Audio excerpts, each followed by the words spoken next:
What's up, everybody? Once again, we are back with Comic Conversation for the 84th time. That's right. This is episode 84. We have a lot to talk about. Things came up quite a bit, and we're going to go ahead and talk about a lot of things. We got a lot of people in the chat already with us, and we're going to go ahead and talk to those folks. And we will go ahead and do some shout outs first. We got Jason Smith was first with us, so happy to have you with us. Gomez was second. I think he's disappointed that he was not first, but there's always next week. Iron Galactus is here as well. He's third, so good job, guys. I mean, in the top three. Rolling out the top four is going to be Comically Flawed. All right, Comically Flawed is here with us. And then I believe Miss Hustle was fifth. And then, of course, we have Brian B with number 6. So that's quite a few people already. Oh, I see a Taco Dan just rolled in, and Mr. Unknown Comics Guy. All right, cool. So we got a pretty good crew with us right now. So we're going to go ahead and do some updates, but we have some things to talk about. Some things dropped today. I actually put together the list of topics for you guys, for everybody. And then as things happen, it's like, slow week. And then all of a sudden, like, news drops, I already put the list together. So if you look in the description for the video, there's a couple things that I put as breaking news, but I didn't add them into the numbering, the listing there. So we'll do our updates. We'll get into those first, and then we'll jump in to our regular topics for you. All right, so we'll do that. Who wants to kick it off? Because I don't. I don't. I'll go first. Hey, everybody, how's it going? What are we doing? Just saying hey? Say hey. Don't, because wait, is it next? What? Yeah. So the first thing we're going to talk about is Free Comic Book Day. So tell us what you've been doing, except that. Oh, okay. What? Yeah. Oh, okay. I got you. Whatever. No, just normal comic book fun stuff. Free Comic Book Day. That was fun. Yeah. That was a good time. Everybody at the store were making jokes about, being tired and everything on Wednesday when I was there. So, but holy crap, here's super massive news, guys. Super massive news, especially for my shop. They're having a sale on Saturday or Sunday. I got to look at the thing again. But this is like the first time they've ever had a sale on just Bronze Age and Silver Age books. Uh-oh. Oh my gosh. So I will be at the shop this weekend. He's going for broke. Oh my God. You don't even know what's going on. Literally and figuratively, right? Right. I'm definitely digging through the boxes to find out which ones exactly I'm missing of certain things. You know what I'm saying? Yeah. When is that happening? I think it is on. Hold on. It's in this bag. It'll tell me in this bag. It is on. Dr. Knows. Here we go. What does it say? Buy 10, get 5 free. Cool. Of Silver and Bronze Age books. Buy 10. What? Well, that'd be good if the pricing isn't all jacked up or anything. You got to go in like the day before and scope everything out. Yeah, kind of canvas everything. Yeah, exactly. Mm-hmm. Know which ones you want to hit, if they have them or not. And then you take the ones you want and then hide them in different parts of the shop. It's on Saturday. It's on Saturday, so that works out good. So anything I pick up will be on Sunday Morning Comics. Oh, sweet. Check out Sunday Morning Comics. Perfect. Yeah, I'll be excited to see what you got. Pumped. Yeah. Buy 10, get 5 free. That's really good. I know. Yeah. Well, and then they put buy 100, get 50 or more free. Gosh. Wow. They're expecting. So they liquidating everything, getting ready to get new inventory, or are they closing down, or what? And it goes on to say, at this point, it's also like if you buy 10, you get 5. But for every 2 you buy, you get a third for free. So buy 2, get 1. So even if you're going in on a budget, you buy 2, you get 1. It's funny you say that because there's a chain of LCSs here. They're doing something pretty similar. Like right after Free Comic Book Day, the very next week they're having like this huge sale. So I don't know if it's just to keep the momentum going or what. Miss Hustle says, well, buy the store. Well, yeah, that's what we're going to try to do. Yeah. No, I think it's good for shops to, clear out some inventory, get some new stuff in, You know, especially if things have been sitting there for a while, and you guys, as we know, like there's times when you go and there's the long box or whatever, and it's like, yeah, I already know it's in there. I've looked through that 5 times. But if they had a giant sale like this, you're gonna be like, well, now it's looking pretty full again. Might need to check it out. So it helps keep things fresh, and the overturn. I'm hoping they've gotten like an influx of books in that I haven't seen yet. Also, yeah, that's what this is perpetuating. They're like, we got too much stuff in now. Let's get rid of some stuff. Right, exactly right. Because you said Dr. No's, right? That's a pretty high volume shop, isn't it? That's like one of the bigger ones. They've been around since the late 70s. They've consistently been open in pretty much the same location. So, and they survived the 90s. That's awesome. Yeah, they're on like all the big distributor lists, like as far as like contributing stores as far as like numbers and things like that. Bleeding Cool always has them as one of their like source number things or whatever too. Mm-hmm. So a decent sized shop. Like I said, I'm lucky that I live so close to a shop that does such high volume. It's not volume compared to like a Midtown because of the population density or whatever, but like very high volume for where it's at. Yes, Dr. No, like the villain. Yes. Yeah. They even have a signed Dr. No movie poster with Sean Connery's signature on it. Oh, sweet. In the shop. For sale or just on display? It's not for sale. I think that's like maybe the basis for what the shop is named at. They had that before the shop opened. I don't even know. That was like the spark that started the whole thing, right? Right.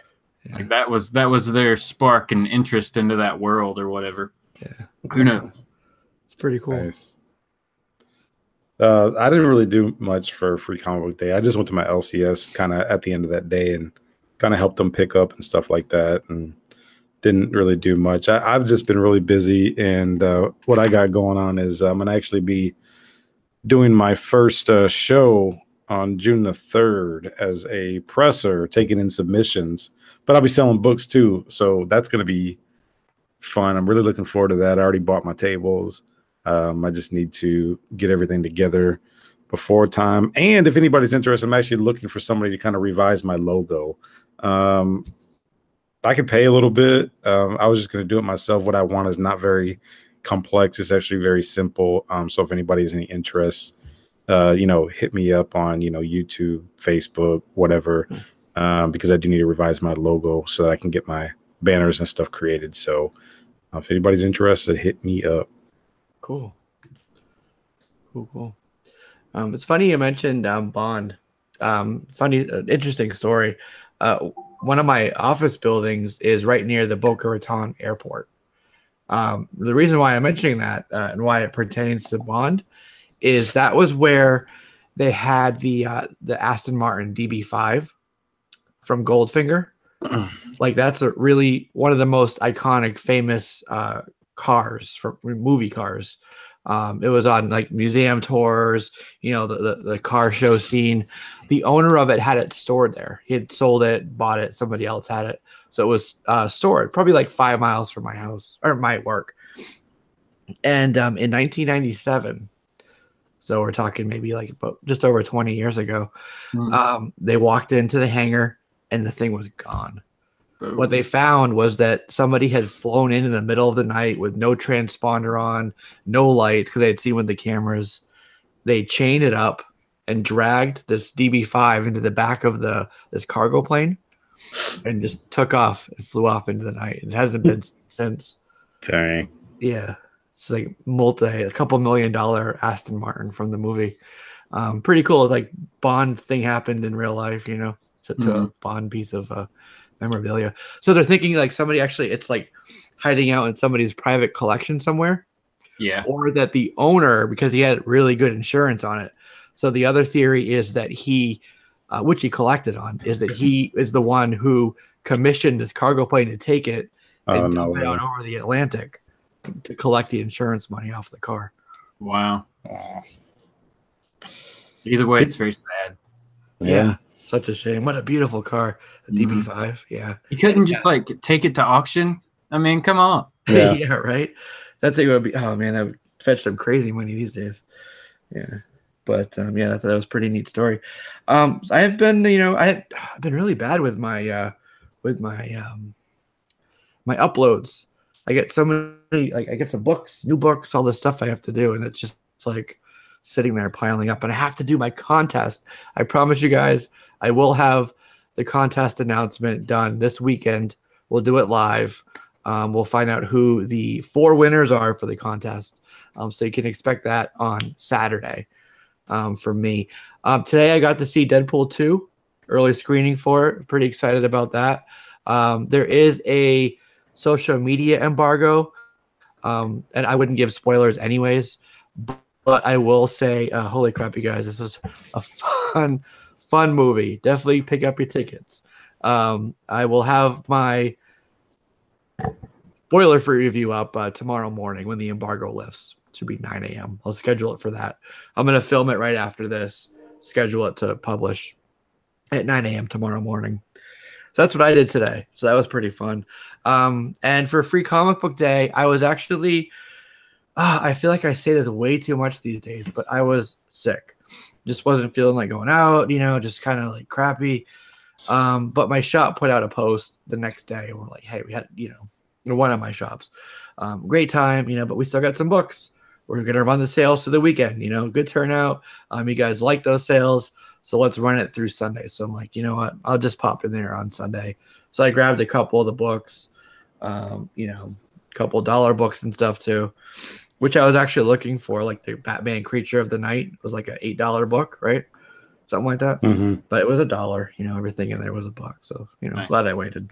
Nice. So, yeah, it was fun. Definitely happy to support the shops and all that. So good.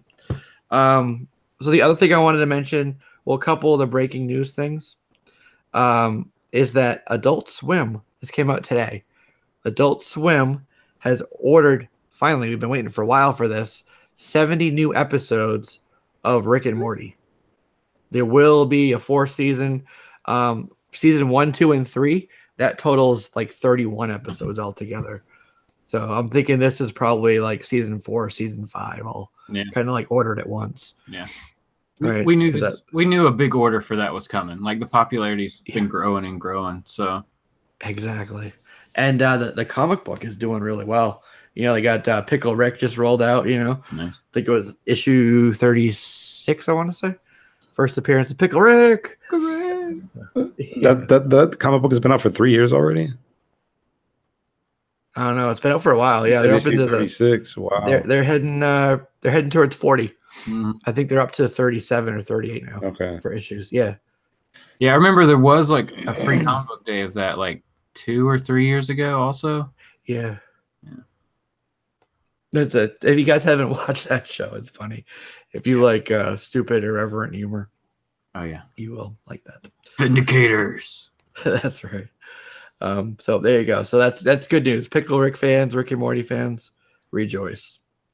Okay, so DC titles, DC Universe, effective immediately, meaning that this week is the last week. Today, yesterday was the last day for $2.99 issues. All of them, whether they are digital or physical, will be going to $3.99. So all your $2.99 issues, they're there. Yep. Now you talked about this 2 or 3 weeks ago, right? Well, they did a thing. I mean, at first they were all $2.99, and then they did the monthlies. Mm-hmm. They moved to $3.99, and they kept like the bi-weeklies as $2.99. Right. But now everything's gonna be $3.99. So even the bi-weekly is gonna be $3.99. Even for DC Universe, that we don't know about all the imprint stuff yet. Right. Also, okay. I mean, we saw this coming for normal issues. It was gonna happen. Whatever. Kind of inevitable, right? But this is ridiculous. This was an opportunity for them to incentivize the digital format by keeping it a lower price. Yeah. But no, let's just skip this opportunity to do something cool also, Yeah, I think it's a bad idea. That's how I feel about it. Yeah. What happened to hold the line at $2.99? Mm-hmm. Yeah. It also really helps to separate them from their competition, Yeah. I've seen this from this announcement earlier. Other people have already said it, and it'll be along everybody's lines. Is this will only result in certain in titles being dropped? Mm-hmm. Absolutely. Because you add that up over the course of a week, that's a book, or a course of a month, that's an extra book. That's 2 extra books. So. Yeah. For a while, it was like it's $3 to pick up the A and the B cover. Right. Might as well. Yeah. Shooting themselves in the foot in multiple places here. Yeah. Mm-hmm. Yeah. I do like the new look for the B covers. It's like basically a virgin cover, Right. I don't know if that has to do with it at all. They paid more to the artist, so they're gonna. But I like the look of it. I think it's pretty good. Yeah. So that was announced today, wasn't it, or yesterday? I think it was today. Yeah. Some of the folks in the chat, Taco Dan said, "I'm glad I cut down my pull list." Right. Jason Smith says, "Damn shame." And then we got. Excuse me, I have to cough. I gotta mute myself. Jason Smith said he bets it's because of Bendis.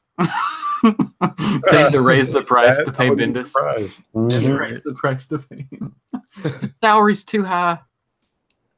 It's almost like they don't give you time to breathe. Like as soon as like sales start doing good and everybody's expectations are getting met, then all of a sudden they just boom take advantage of jack of the price, and I hate that. Well, I think it's just like how far are we into? We're like 2 years into Rebirth at this point, So at this point, you kind of settled into what books you like and don't like, things like that. So if anybody's following Key, what's it, Key Collector Comics, they posted on, I think it was Instagram, a comic book vending machine. And I'm thinking like getting a comic book out of a vending machine, and then you're already spending $2.99. Now it's going to go to $3.99. And then I think about how the books that are like on the top rack, and then it comes down, and then boom, it hits the bottom where you draw your book out, and it automatically goes from near mint to VF because of the drop. It would have to be one of those really nice ones with the arm that grabs it and brings it down and lays I hope that's what it is. Yeah. But then you're looking at like what's the additional cost to the book out of the machine, Yeah. They should have a thing where it like rolls through a presser and then slides out. Like right. At the end. All right. Yeah, that would be awesome. Comes out with a fresh business. Yeah. No, you could buy one. You could be like a vending machine person. Yeah. I got one in 4 cities. Yeah. So,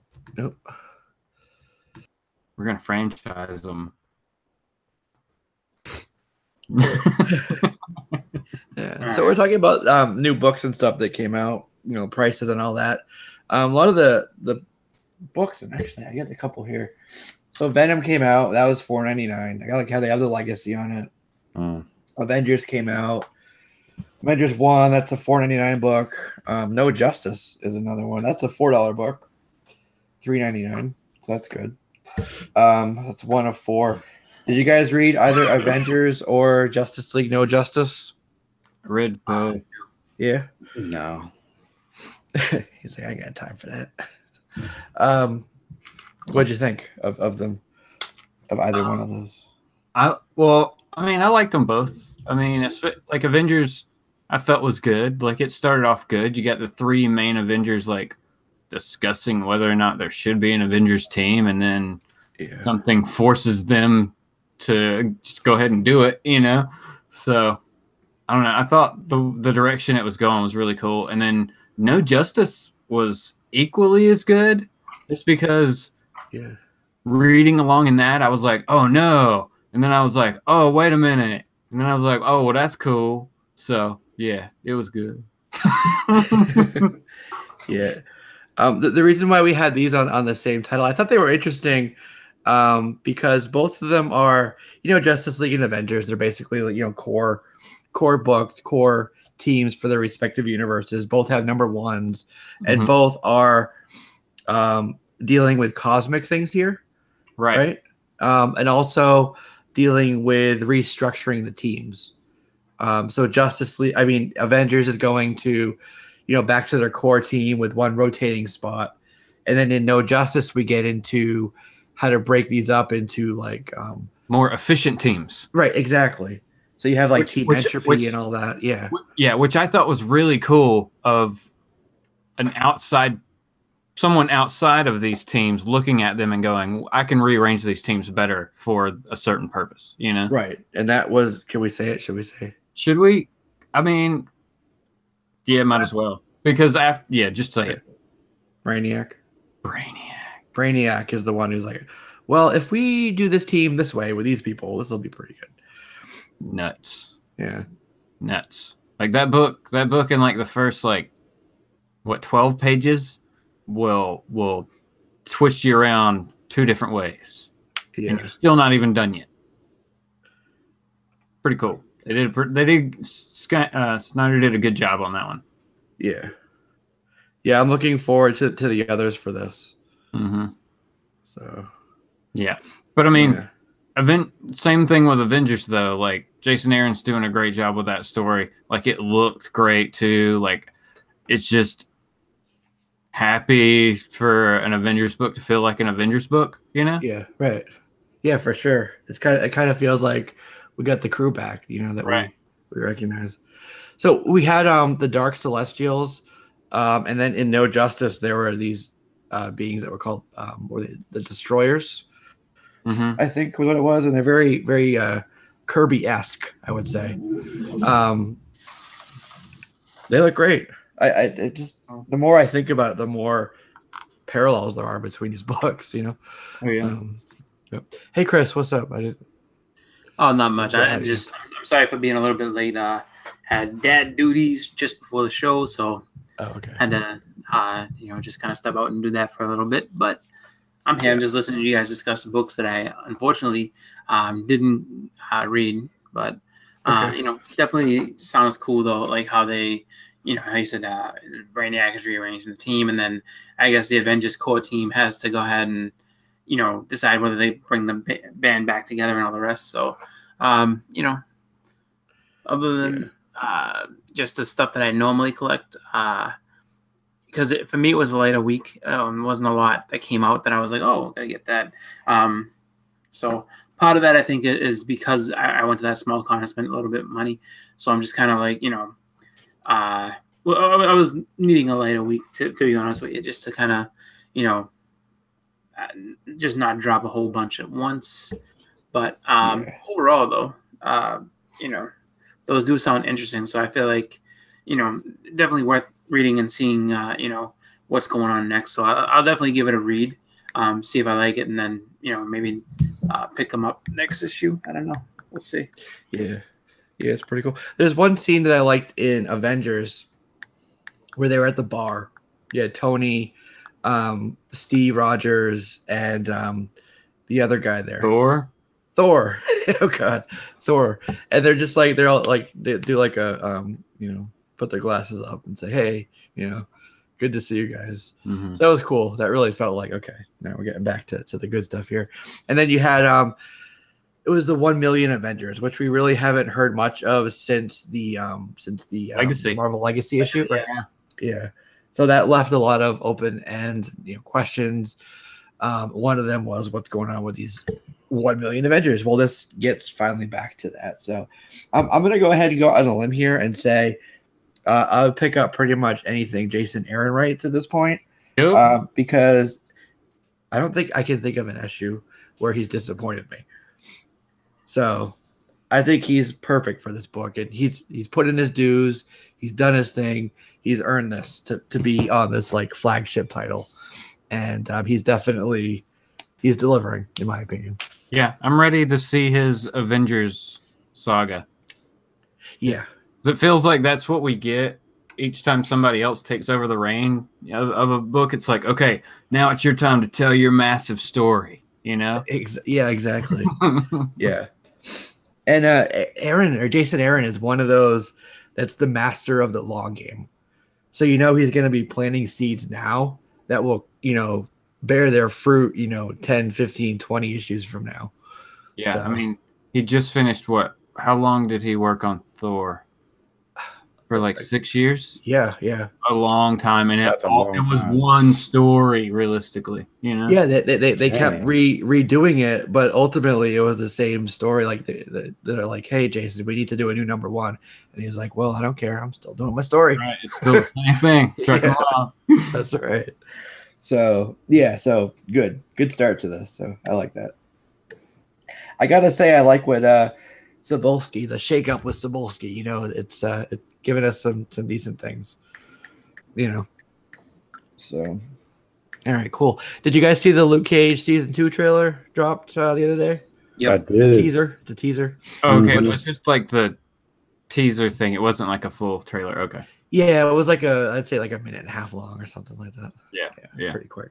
But it gave us enough of a feel for what maybe we can expect. And it's like Bushmaster, looks like Misty's there with her arm. I saw that. That was cool. Yeah, right. I hope they name drop Stark Industries. I really do. That would be cool. Or would she get it from Stark, or now could she have gotten it from Wakanda if they wanted to rewrite it that way? Oh yeah, they could. Yeah. That would be cool too. I don't think they would. Oh, that's true. Because I mean, would it be version 2? I mean, just for them to name drop and use the popularity in it. You know what I'm saying? Yeah, right. That makes sense. And I wonder where this falls in like the overall, if it does, the MCU timeline. Yeah. Well, say it takes place now, they would have to put in things about people disappearing.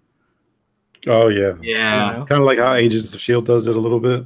Right. Yeah, like Coulson and stuff. Yeah. The first big one was Civil War, when they had it like that. I mean, and they did a lot to incorporate Civil War into the show. Where Hydra's just kind of taking over the entire just the entire agency and all these double agents and stuff. But I have a feeling that they'll probably make it before.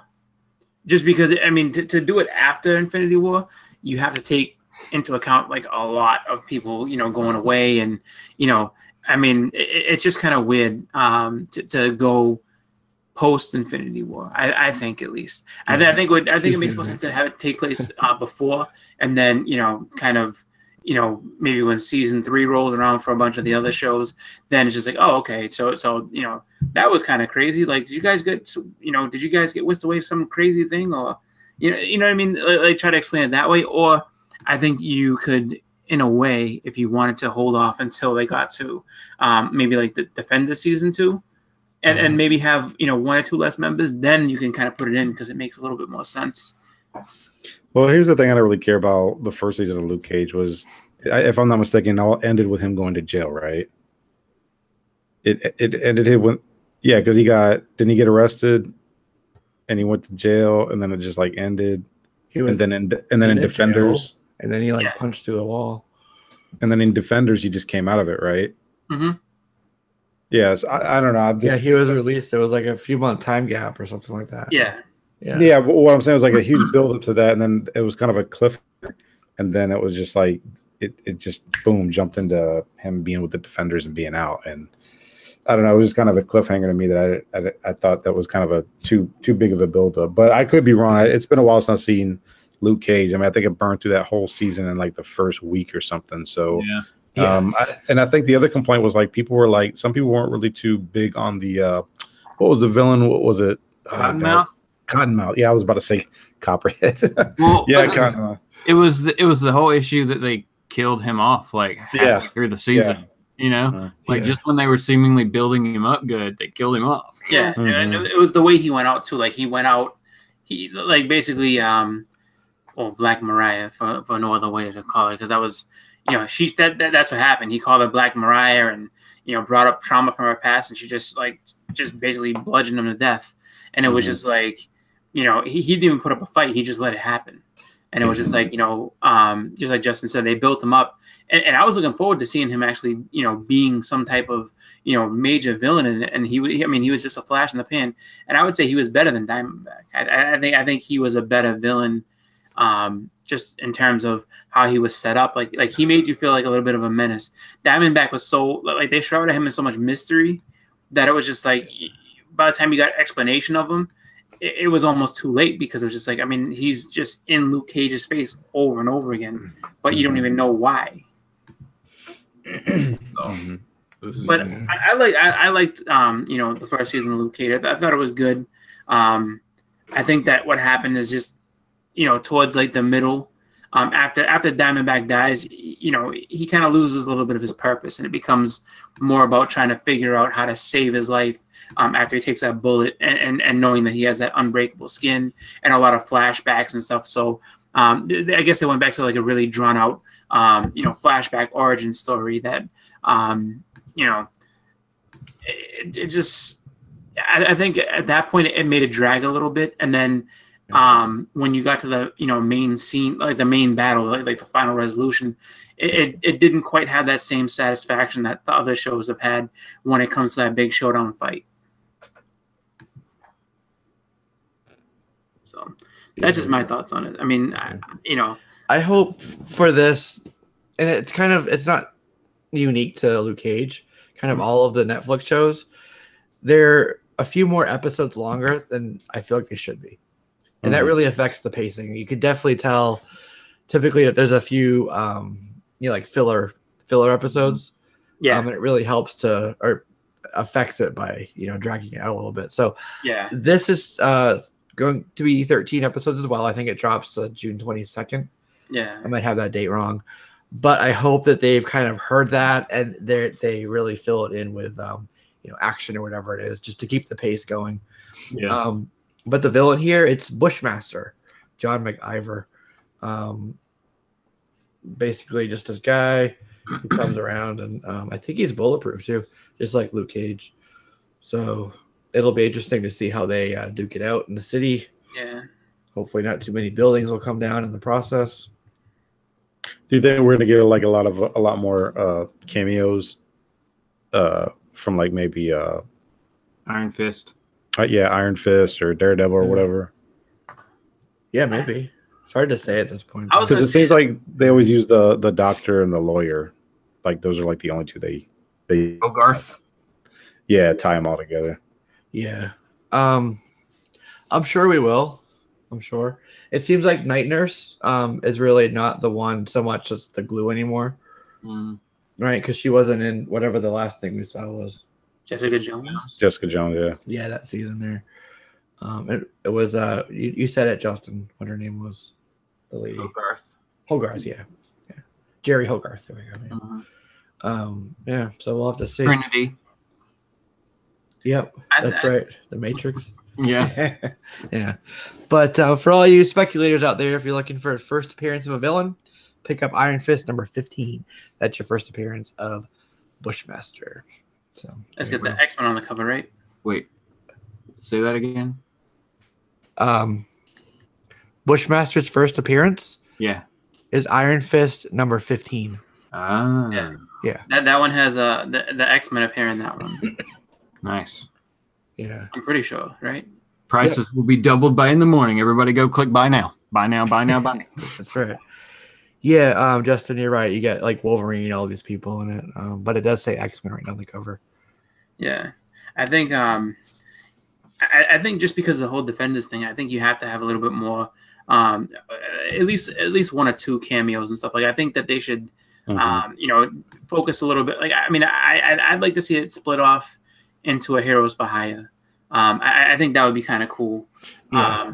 But I mean I also kind of feel like they have to test the waters a little bit because of the fact that Iron Fist is still kind of like the weakest of all the shows. So having Danny Rand, having it be Luke Cage and Danny Rand in a show together like that, it's tough because he's like the weakest link, I guess, out of all of the Defenders and out of all the Marvel shows. So it's just like it's you'd like to see it go that way, but it's really hard to justify. Yeah. So hopefully Finn pulls it together, and then it's just like, okay, now it's more natural. We can do this, but yeah. Dan says Iron Fist is dead. Yeah. That's what I mean. We heard anything about a season 2 or anything of an Iron Fist.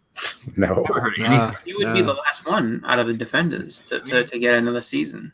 Yeah, but we're pretty much up to that point.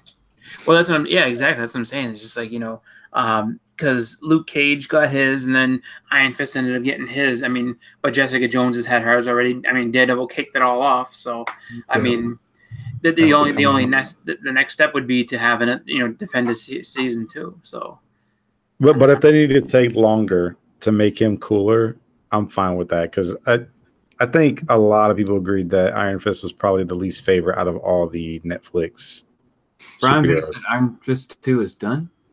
Yeah. About a day ago, they wrapped production on it. Well, there we go. Okay. Oh, I didn't know. I was going to say, because, I mean, they have the perfect cover, too. If they do decide to go post Infinity War, it's like, oh, what happened to Danny? I don't know. He just kind of disappeared. Like, oh, no season 2. We didn't wait. No, but they left us on such a cliffhanger. So yeah, no.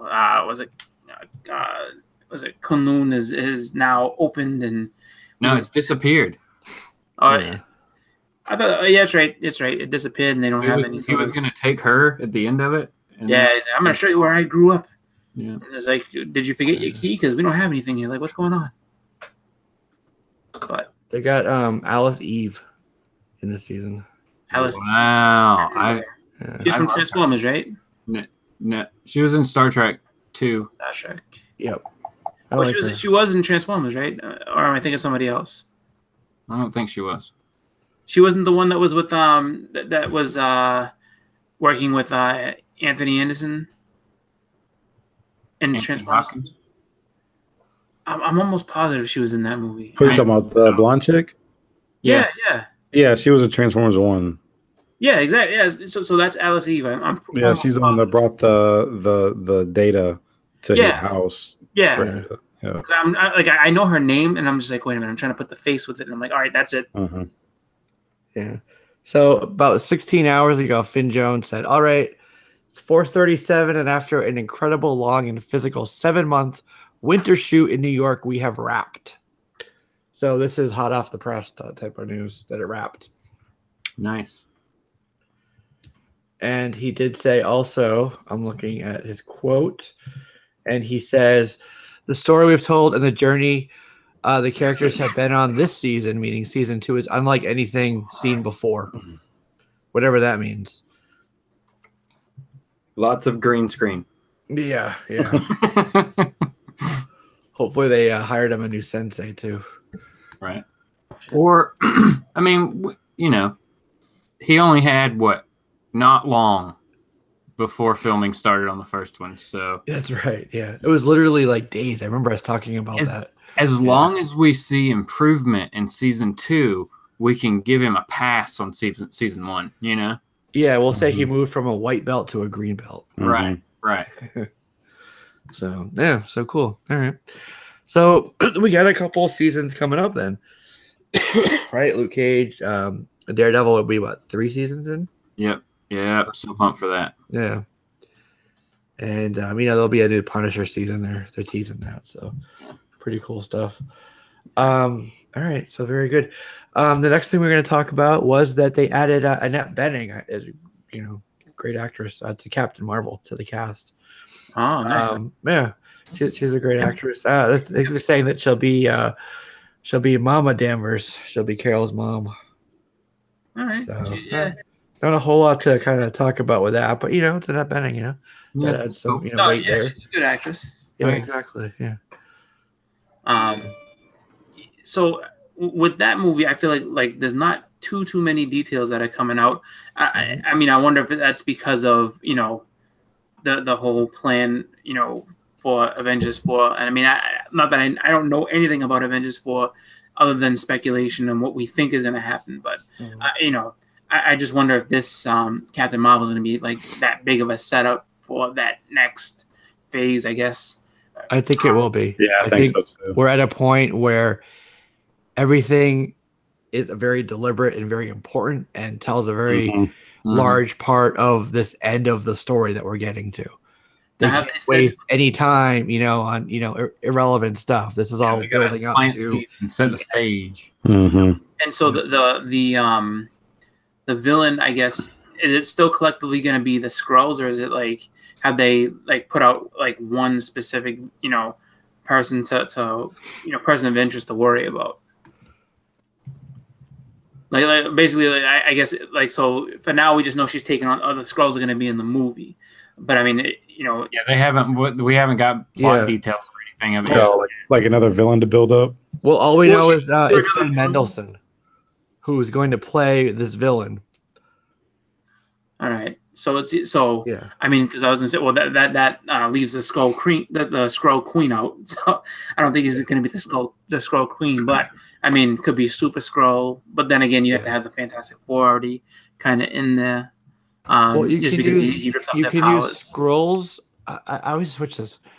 So the Skrulls are co-owned, so they can use Skrulls or certain Skrulls, but they can't use Super Skrull, which is owned by Fox. Right. So it's a bit of a gray area there. I'm trying to think of like I'm just trying to think of how it could be, and I know that like it's something that you have to wait for more details heading forward, but it's just I guess because of Infinity War and how good it was, and just Marvel's formula how it's been, it's just one of those things where it's just like I personally kind of want to see where they're going with it, just to kind of get that like sneak peek into like what's coming next. So it's just so it's tough when the bigger movies don't have any details just yet.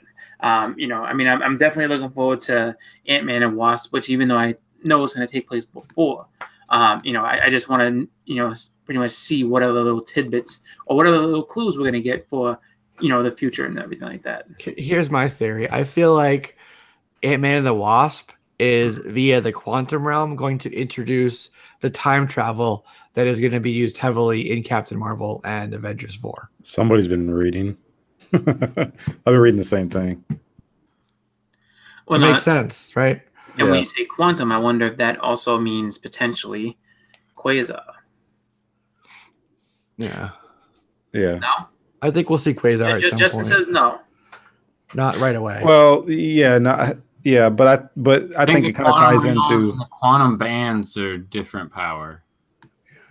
Doesn't it tie into the fact that they said that the Captain Marvel was going to take place in the 90s? Right. Yeah, it does. Yeah. But who knows? Which is interesting because the world was destroying. Oh wait! Oh shoot! Bang. Too soon for spoilers. What are you talking about for? Okay, so there's a scene in Avengers which is one of the end credit scenes.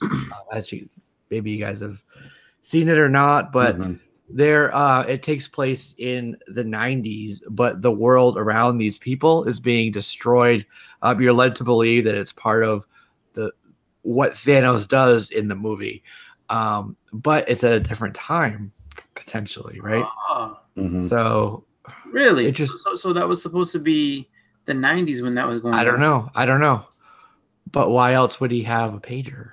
Well, that was my thing. I was just like, I couldn't quite put two and two together. So now that you say that, that makes a little bit of sense. Because I was gonna say, like, why is he holding on to this relic from? I mean, I figured that Captain Marvel would have updated her technology. I need to look at the cards again. Yeah, that'll be telling, actually. Yeah, it's true. Because I thought it was just present day, and here we go with this, and all of a sudden it's just like, oh. Now you throw that little 90s ripple in there. Who knows? J-Rod says he had a flip phone also. I don't remember seeing that, but I had a Motorola StarTAC. That was my first flip phone. I remember that day, man. I think it was cool. Felt so cool flipping it open and close. I think I wore out the hinge. Yeah. So yeah, they have like StarTAC and all. Shield obviously is cutting edge. Like probably better than DARPA. What they do, so why would they have pagers? But this is a transition to the next thing. Iron Man, badass, bleeding edge armor and stuff. But it did not prevent somebody from stealing the armor that Iron Man used in the first movie in New York. It was valued at about $325,000, and it was in a prop warehouse. People went in, just to look at things, and they noticed it was gone. So crazy. Yeah, LAPD's on the case. So pretty crazy. Wonder if it was Jerry Oliveira's pissed off at Stanley. It's like, no, fire me. I'm gonna go. I'm getting mine. Yeah. What's crazy about that is, I mean, he's to buy a condo. What are you gonna do with it? You can't sell it. I mean, yeah. It's like you literally now are stuck with the suit of armor that you can't move until the heat dies down, and the heat will never die down on something like that, because now you get Marvel, who is owned by Disney, on your backs. It's not happening. So I mean, that's just not a smart crime. I'm sorry. It's just I mean, to do something like that makes no sense. Yeah, exactly. It'd be pretty obvious if you bring it to a pawn shop what it is. Yeah. You can't sell it online. I mean, the minute you try to sell it online, something like that, you're pretty much caught. I mean, yeah. And no one. The other thing, yeah, you bring it to like Pawn Stars. Pawn Stars. That's exactly what I was thinking. You don't have a COA, so I'm not going to be able to give you more than $5 for this. Can't confirm it's real. Yeah, then let me call my guy real quick. Yeah, we got him. Right. Right now. I'll give you $50 for it. Sorry, guys. I can debunk that theory that the end credit scene was in the 90s. It was not in the 90s. No, it wasn't. It's basically a new Infinity SUV commercial. So no. Okay. Oh, okay. So he has a relic. Or maybe like you said, it's a shield pages. So it's like even though it looks like it's from the 90s, like that thing can do some things. Or not necessarily pages, but just something directly through time. Yeah. Oh. Just something directly for him to Captain Marvel. Right. Yeah. Like the bat phone. Or the help I fallen and I can't get out. Whatever you call it. Yeah. Life alert. It's been locked away since that was new technology. So they haven't updated how to contact her. That can make sense. Like maybe that makes sense. Captain America. Makes a lot of sense, actually. Yeah. She's been out of action for the last 20 years. Right. Yeah. What does she do? Makes a lot of sense. Chilling.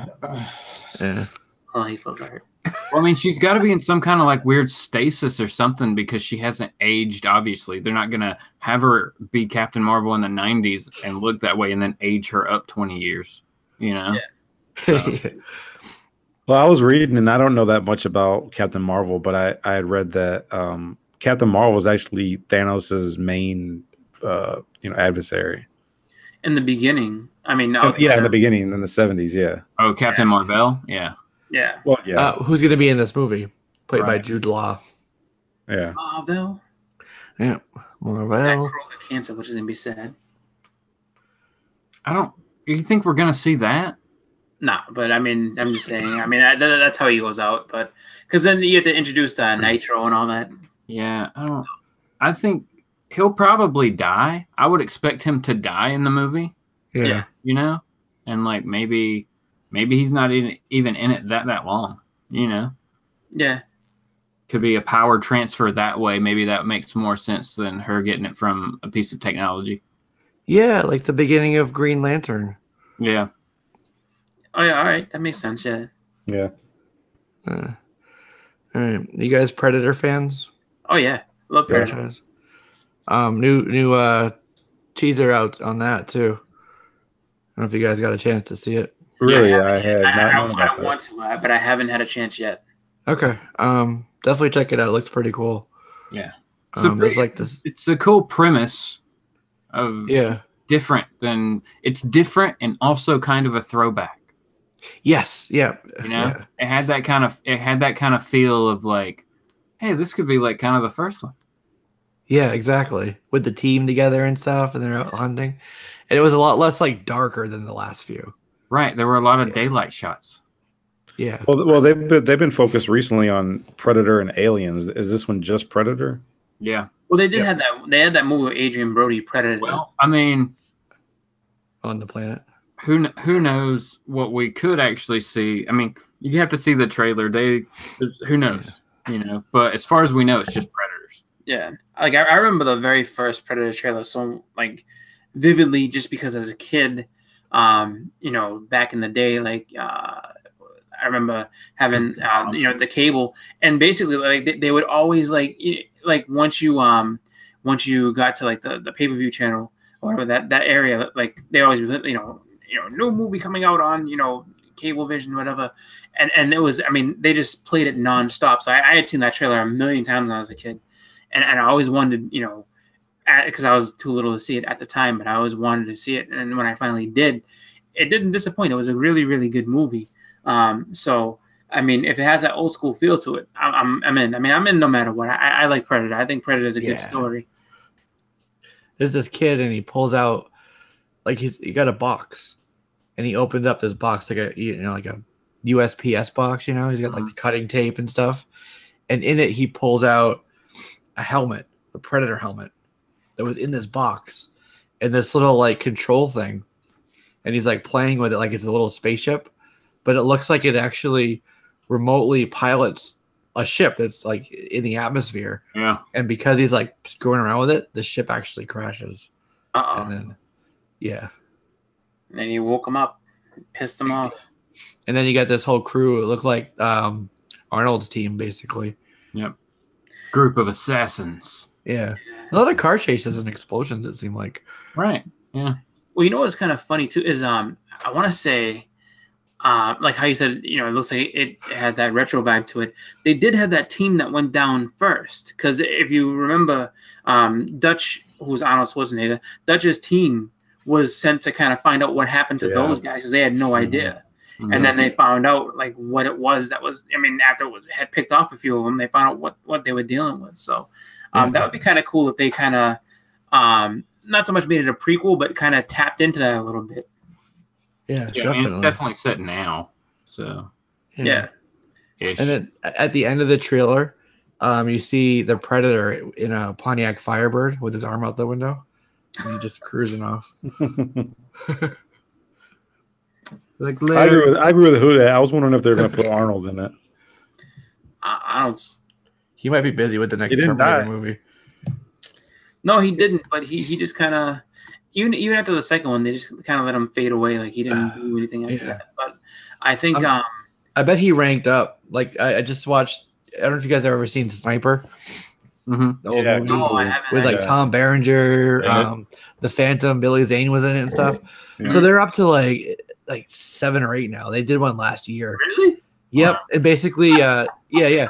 So Tom Berenger is like super old dude now. He's actually working like he's got like a couple of stars on him. You know, like he's a desk jockey now. You know, he's not out in the field anymore.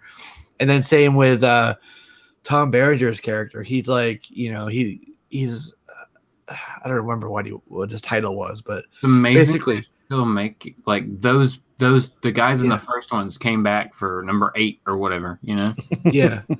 Tom Berenger looks like the dude from that motorcycle show.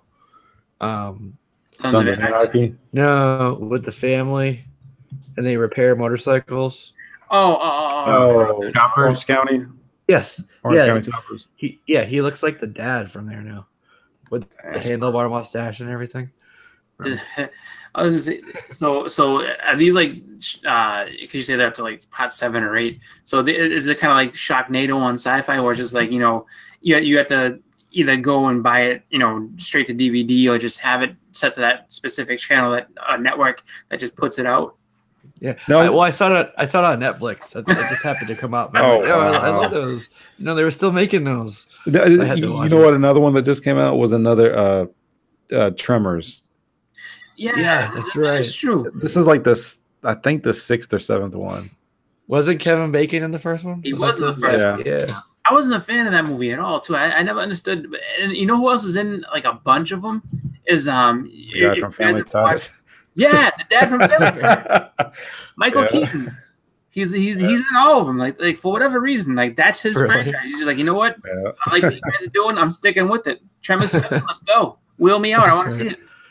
Yeah, but like Trevor's in space or some shit. What do you do next? All right. Yeah. So that should be pretty cool. I'm looking forward to that. Yeah, no, Predator's always a good deal. Yeah. I have yet to see a Predator movie that I didn't like. I mean, just because the Predator, as far as his skill set and everything else, he's super cool. Yeah. I mean, yeah, I still want to see Predators Part 2. Yeah. More on that. Okay. Or at least like show us more like that. I felt like was moving in the right direction. Like, maybe we'll get a Predators movie one day that doesn't involve humans that much. Yeah. I mean, I it was mentioned in the chat too. Like, Comically Flaw was talking about Alien versus Predator. The first one was good. I actually liked the first one a lot. I thought it was done well. You know what would be cool? I don't know how you do like. I guess you have to have the humans, so you have like English language. Yeah. But it would be cool to have like the space horror genre. Mm-hmm. So like the aliens are like infected and in the ductwork of the Predator ship. Mm-hmm. Something like that, So they're back in space. Yeah, I mean, you could always have a space marine, like his platoon or whatever gets wiped out by aliens, but he meets up with a group of like predators. Isn't that a story? Haven't we read that story already in a book? And they have a ring. One of those, and they have to throw it in a mountain. Yeah. Didn't Dark Horse do Predator and Terminator? Eagles would have saved them time. That's right. Why did you just use the eagle? Fly there. Yeah. I think I think that they had like you said, that was Dark Horse. Was it RoboCop versus Terminator? Yeah, I think they all fought each other. Yeah. I mean, the Predator went ahead and fought a lot of people. He fought Batman. I'm trying to think of. I know he fought Batman for. That was a good read. Did one with Dredd also. Yeah. Remember? Yeah, the Predators fought Dredd. Batman fought Dredd for some reason. I don't know why, but they were mad at each other.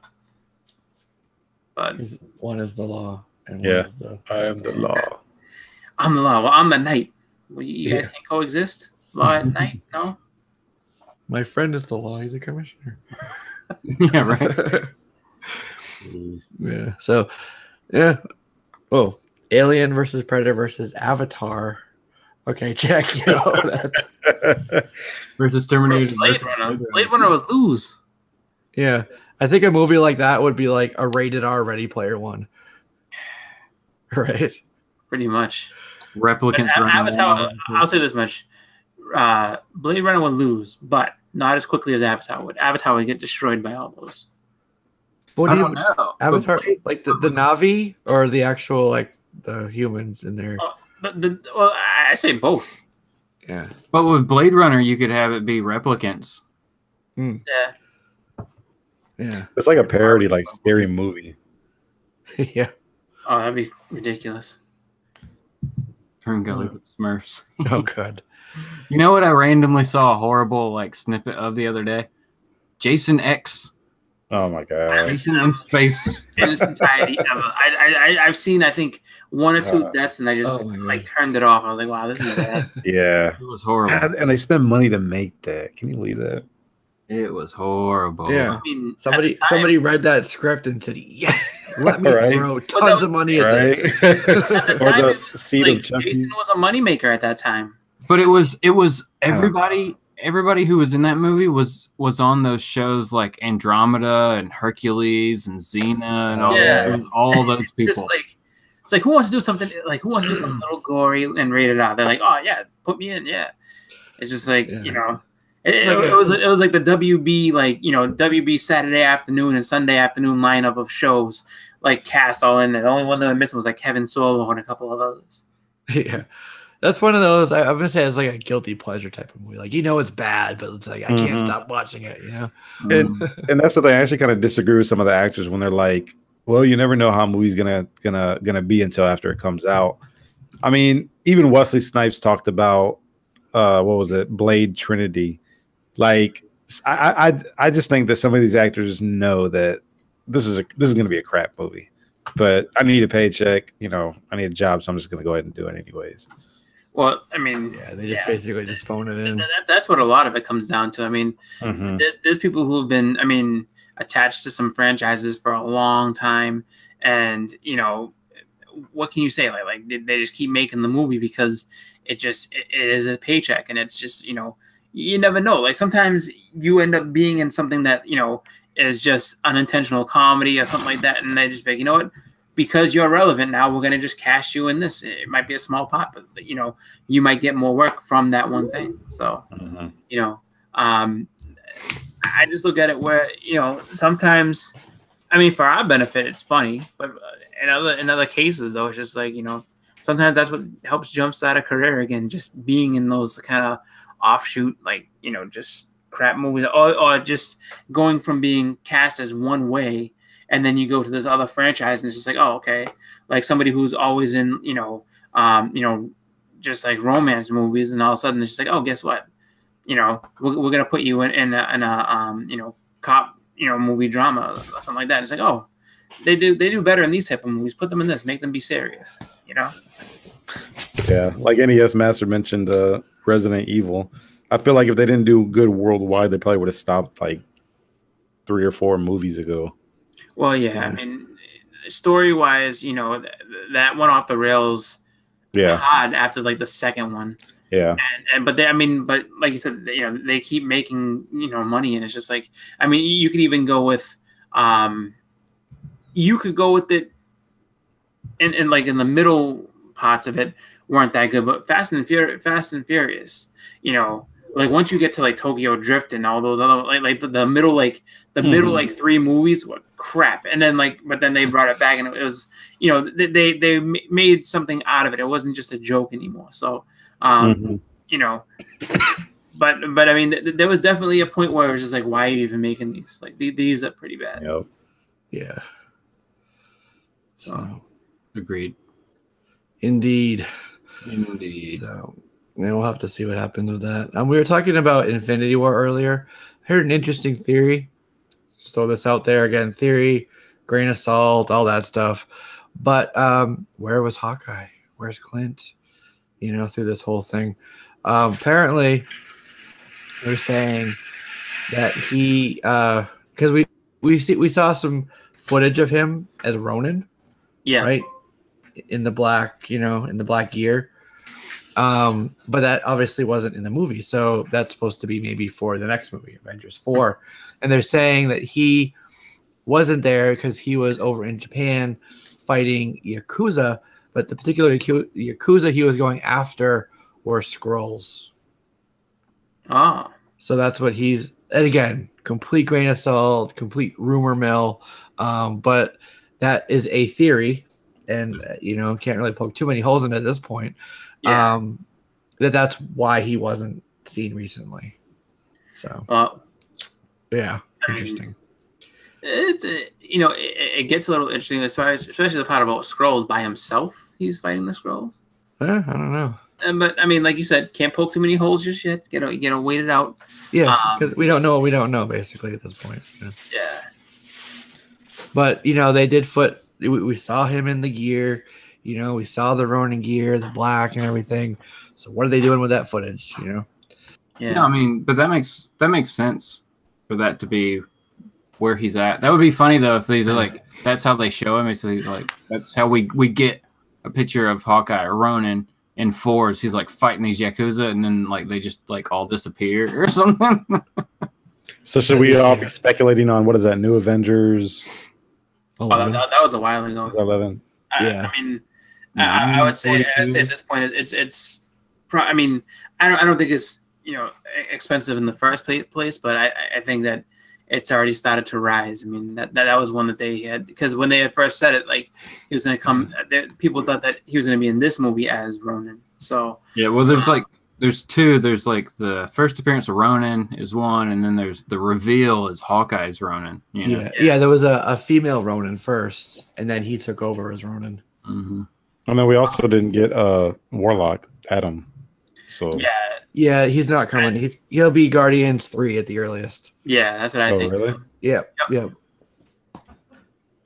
So those books aren't coming down. Those are only going to keep going up until you know, they finally say, guess what? He's going to be in the Guardians of the Galaxy movie, and then it's going to go up even more. So if you can get your hands on them and, you know, they're affordable in your price range, do it now, because it's not going to be affordable once they get go ahead and announce it. Same thing with, I would say, any Fantastic Four book with, any sort of like major appearance, such as, 1 through 100.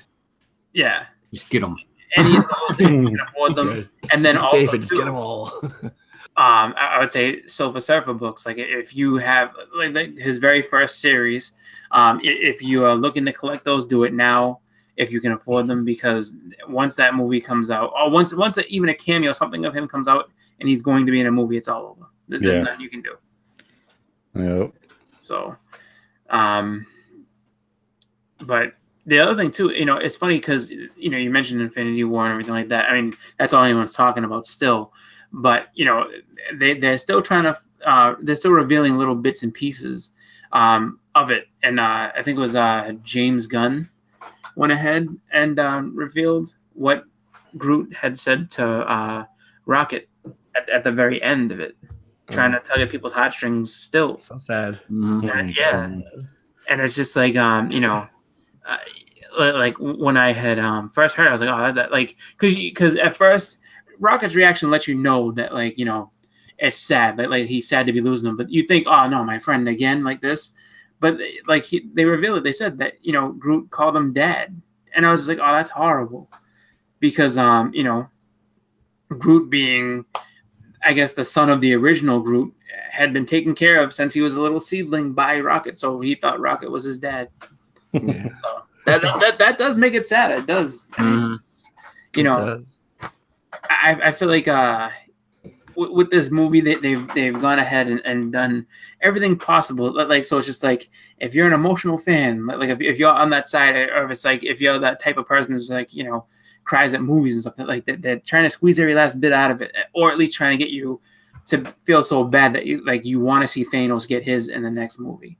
Mm-hmm. So that's where I think they're going with it too. It's just like, just don't forget, this the dude that wiped out all your heroes, and there's only a handful of them left. So tune in for the next issue to see what happens next. It's just like, I can't wait. Like, that's why I'm so pumped to find out like just any little tidbit of what we have going in the future. This to kind of find out, to zero in as to what possibly is going to be happening next. Kind of like, I guess it's like I have the same amount of anticipation with that as I do with Game of Thrones next season. Like I've seen and heard so many things, and it's tough for me not to click on different links on YouTube because I don't know what information to trust. You just want to know so bad. Something, yeah, just a little bit. Like, it's like, all right, we're gonna go. I don't even want to know specifics as to like resolutions of things. Just like, we're going in this direction here, and this is what we know is going to be kind of coming up, and that's it. Don't give me like the resolutions of it. I don't want to know exactly how it ends. I just want to have just a little bit more. So I'm like, all right, getting myself pumped up for this. I can't wait. Yeah. All right. So this came out, I think last week, maybe. They announced what all the exclusives are going to be for San Diego Comic-Con. Ooh. So I wanted to show you some of these because I like them. Yeah. I think they're pretty good. This just came out on May 3rd. You can find this on Previews World.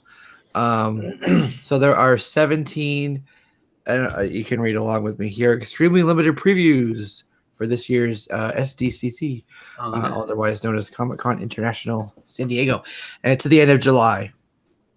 So first up for comics, we have Beneath. Can you guys see it okay? Yep. Mm-hmm. Okay. Beneath the Dark Crystal, which looks like a pretty nice cover. 1 of 12. That's through Archaea publisher. Adam Smith is writing it, and he's the guy that did The Labyrinth, the recent book that they had out. That's nice. Limited to 3,000. So there is that one. This is called Charlie's Angels, of course. That's why they wrote that on the cover. And that's pretty much it for that. Joe Eisman's on it. Nice. Right? Yep. And this one's limited to 2,000 for Charlie's Angels. I like that they use the old logo too. That's pretty cool. Yeah, right? Yeah. With the silhouette. Yep. Yeah. Sonic, it's a mystery. The question mark. The Riddler's in this one, guys. That'd be funny if it actually came out with a question mark. It's a foil cover, apparently. So there's that. That's limited to 2,000. IDW and Sega are on that. Next we have, and this is one of the books that is I think it's the first one actually. Yeah, from Mark Miller. Magic Order. It was New Deal there, so that's that book. Oliver Coipel's on it as well. Limited to 2,000. I may not get that exclusive, but I probably will. I will be getting that book. Right. I like that. I was thinking too. This is the first Mark Miller / Netflix comic book. Oh, nice. Oh yeah, no, I'm in. Right. So that's pretty cool. Next up, we have. It'd be fun to watch these prices. That we could just speculate on prices of these books, you know? Yeah. Like the day after, you know? Yeah. This one here. This is Spidey 802, aka issue number 1.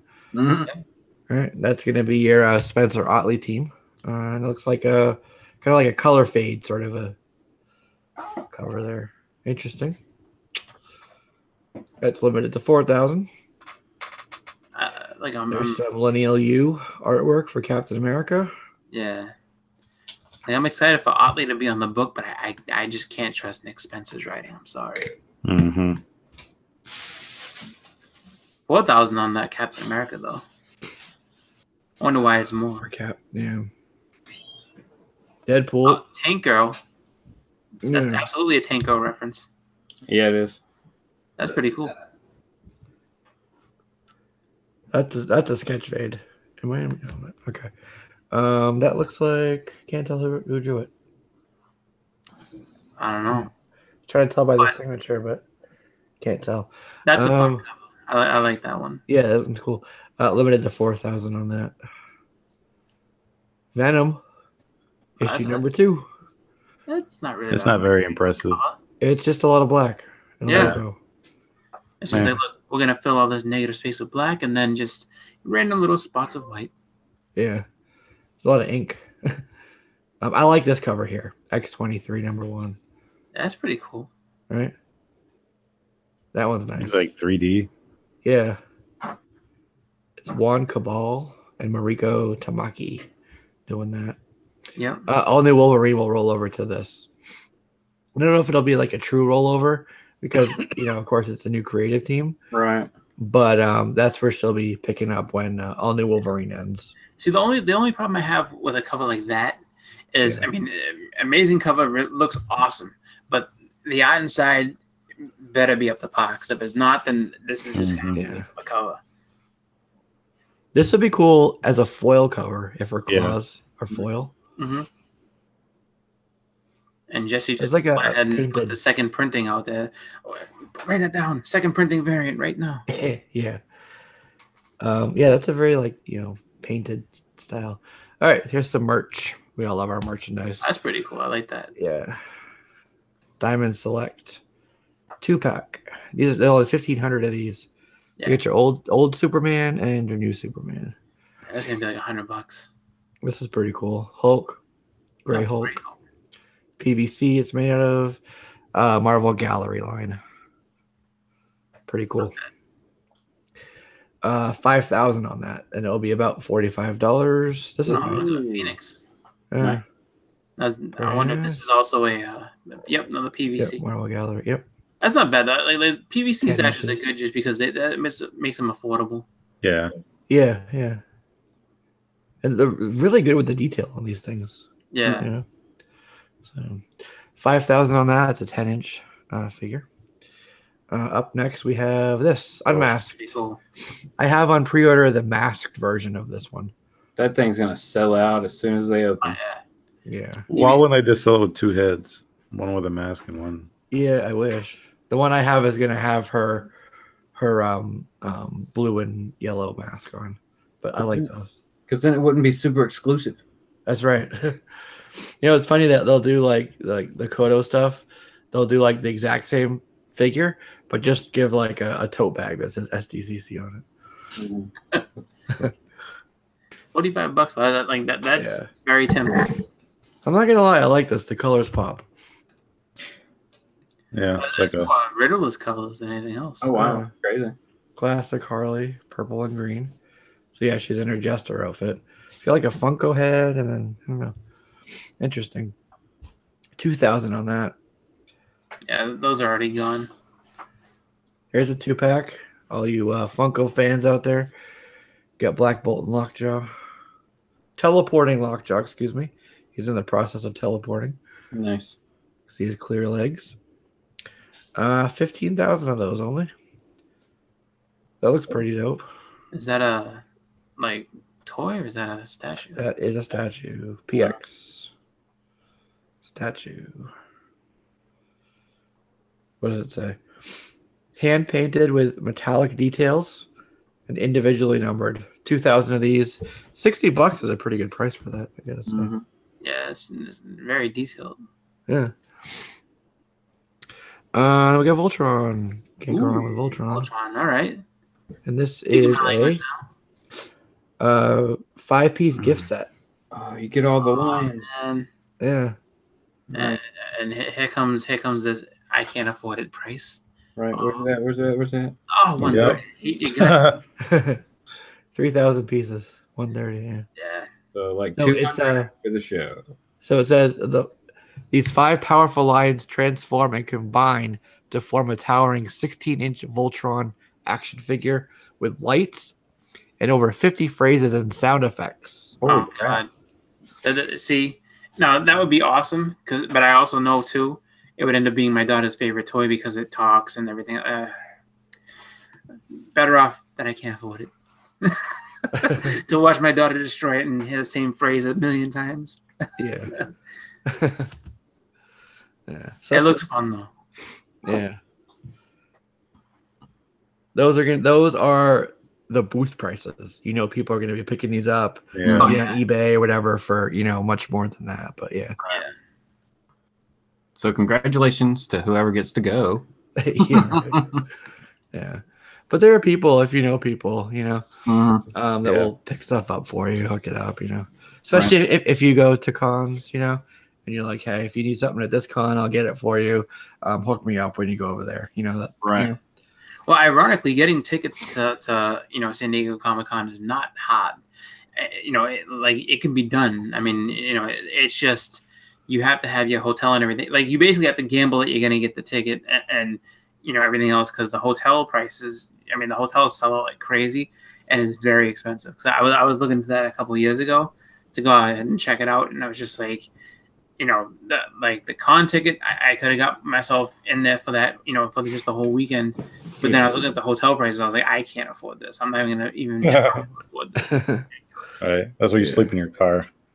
I mean, it's just like, that's when you kind of have to sit there and be, hey, listen, do you have a friend that lives out in San Diego? Like, you might have a crash for a couple of days. I mean, because that was the thing. Like, when I was looking at it, I was like, the hotel price was so expensive. And it's just like, dude, I still have to eat while I'm out here. And just, I mean, I can't, like, and then the only hotel that they had available at the time was something like, I think it was like 4 miles away from the actual venue. So it's just like, now you got to take Ubers and stuff. It's just like, yeah, no. Well, that's where you, was it Airbnb? Do something like that.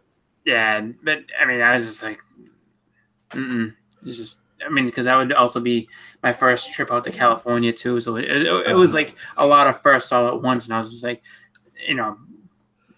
put it off for another time. Like, Yeah, the last time I was there, I actually stayed in the hotel. I think it's a Sheraton. It's like literally right next to the convention center. It's like immediately next to it. There's this really cool bridge that goes over the street that lights up at night. And then you get like the Gaslight District. It's like right across there's like the street and the little trolley. And then you get to this area they call it, I think it's the Gaslight District, and you get like tons of like restaurants and really great sushi place called Bang. I think it's called Bang Bang Sushi. You can like walk upstairs and it's on the second floor. Really good. If you're ever there, I recommend that and you like sushi. But I've heard about some people do it actually, and I wouldn't do this myself, but they'll like sleep on the beach. Yeah, so they don't have to pay for the hotel. Dude, here at Gas Lamp, thank you. No, here at Houston, man, at Comic Palooza, people will sleep in the con, inside the con. Oh yeah, like there's like a lot of lounging chairs, lounging areas, and stuff like that. And sometimes a lot of times the security don't even really sweat it, but a lot of people do that. As long as you're not causing a ruckus, here's how that goes. Then, somebody with really bad luck just so happens to be the one guy to get kicked out. Like, listen, guy, you got to go. Like, but I have nowhere else. I can't afford anywhere else. Please. I have my tent. Please don't do this to me. Yeah, they do it here too, because the same thing, like for Dragon Con, it connects to other buildings and things like that. There's so many places where you can just go and be hanging out. So there's no way for them to really and half of them are connected to hotels and stuff. So they just have lobbies and chairs, and nobody knows if you're a guest somewhere or not. Then they don't bother you. And Boston Fan Expo, aka Boston Comic Con, doesn't have that luxury. They know who's supposed to be there and who ain't. That's it. When it's time to go, they boot you up. Like, all right, everybody leave. Goodbye. See you later. So, but they're not like at Copley or something, right? No. Like that's over. So it used to be over on the Seaport District, but now it's the Boston Exhibition and Convention Center. So it's like it's near the water, but it's not. It's kind of like near the aquarium, like the Seaport area. Oh, over there. Okay. Yeah, it's really nice, and it's a really big venue. But it's just like I said, they know. I mean, because they have very good security there. So and they run PAX East there. So it's just like they have that all taken care of. But there is a hotel that's connected directly to the building as well. So it's just like, if you were from out of town and needed a place to stay, like you're right there. Like you can go right from your room to the event. So it's pretty good. Yeah, that's nice. Yeah, this hotel, you have to walk across like one street and you're there. That's it. Yeah. I don't think it's physically connected, and then they have, because it's right on the water in the back, there's like this really wide pathway, like people like jog it and hike it and stuff. So, and then the actual convention center in San Diego is super long. So you're on like one end of it and it's just the Hall H side. And then it's just a massive thing that goes down for like a couple blocks. Same with the walkways. Yeah, they're talking about a homeless person in the chat. I was at Wendy's the other day getting my 4 for $4. Good deal, guys, by the way. And there was this guy outside. He looked homeless, just that typical look. You're just sitting there on the corner, and he's like hunkered down, like looked like, I don't know if it was hurt or something. Mm-hmm. And I looked, and I'm like, what is he doing? Because it was pretty late at night.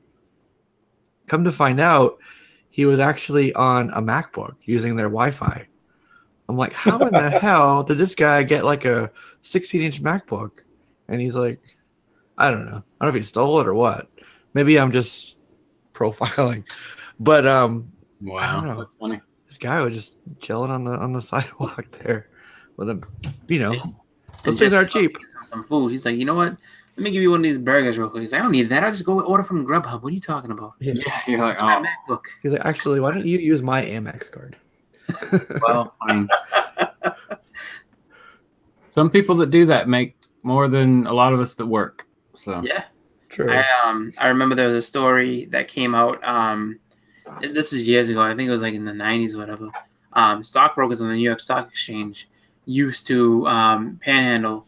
After coming out there, just wear like Grammy and Grammy clothes and just kind of hang out there, and they were making pretty much just under what they were making on the exchange floor. So it was just like they were getting a dual income from just asking people for money. It's pretty. Mm-hmm. I mean, I guess if you can do it, and I mean, on the one hand, it's kind of it's. I guess cool to hear like, oh yeah, like this is what happened. But then again, that's what makes people kind of, not trusting of giving money up to people, because it's just like, oh, like, what are you doing? Like, how are you, you were just saying how you don't have anything and you can't afford anything. And now guess what? Yeah. Here I find out that you're a stockbroker and you're making all this money. Yeah, exactly. That reminds me of the lady I saw leaving Publix, just like that. Looked like she was, I don't know what she was doing, but she had that like very homely, raggedy look to her. I actually felt bad for her. And I'm getting in my car to leave, and I saw her jump in like a brand new Bentley. Drive away. I'm like, really, lady? Nice. Yeah. But before we wrap up the show for the evening, I do want to remind you guys to check out Comic Skin. ComicSkin.com. They have some really cool, really innovative, actually, protection options for the books. They have like, if you're one of the cool things about slabbing is obviously the resaleability. But if you're just looking for just the encapsulation aspect, just to protect it, they have these cool holders that you can snap together yourself and protect it.